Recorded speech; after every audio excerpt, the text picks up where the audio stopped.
ان کے پاس سلمہ بن اکوا کے پاس جو ان کو خوف سے آزاد کر رکھی تھی.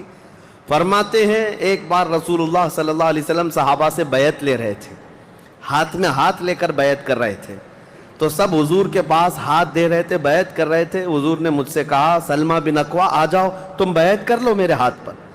میں نے عرض کیا یا رسول اللہ پہلے ہی میں بیعت کر چکا ہوں. ایک بار وہ بیعت کر چکے تھے. حضور نے فرمایا دوبارہ کر لو, اس میں کیا حرج ہے. حضرت سلمہ بن اکوا کہتے ہیں میں نے دوبارہ حضور کے ہاتھ میں ہاتھ دیا, حضور نے بیعت کیا. تھوڑی دیر گزری تھی کہ صحابہ بیعت کر رہے تھے. حضور نے پھر پکارا سلمہ بن اکوا بیعت کیوں نہیں کر لیتے. کہا یا رسول اللہ میں نے 2 بار بیعت کی ہے. حضور نے فرمایا تیسری بار کر لو, کیا حرج ہے.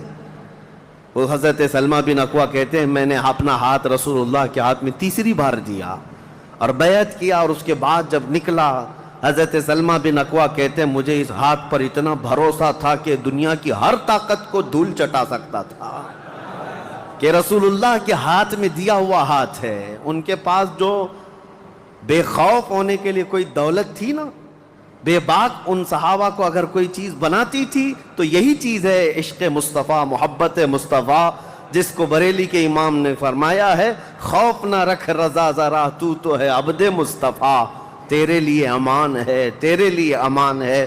کسی شاعر نے کہا تھا کہ دیوان گانے عشق محمد کو دیکھ کر گھبرا گئی ہے گردش دوراں کبھی کبھی. حضور کے عاشقوں کو دیکھ کر کے دنیا کی طاقتیں بھی گھبرا جاتی تھیں کہ ان کے پاس ہے کون سی طاقت. تو یہ جو چھوٹی سی جنگ واقع ہوئی اس کو ذات القرد کہتے ہیں. اس کے 3 دن کے بعد ہی خیبر کی جنگ شروع ہو گئی تھی. اب خیبر پر ہم آتے ہیں. خیبر کیا ہے؟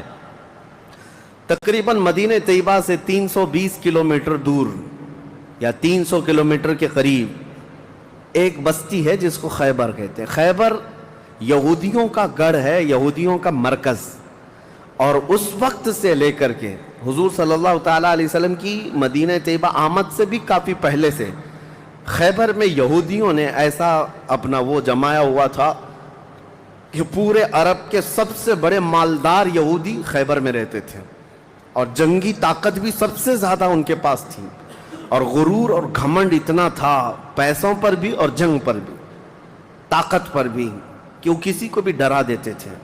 اور جب سے نبی پاک صلی اللہ علیہ وسلم مدینہ طیبہ آئے ان کی دشمنی اتنی بڑھ گئی تھی کہ آپ کو معلوم ہونا چاہیے کہ جو جنگ خندق ہوئی تھی اس کا واقعہ بھی میں نے تفصیل سے بتا دیا. مدینہ طیبہ جنگ خندق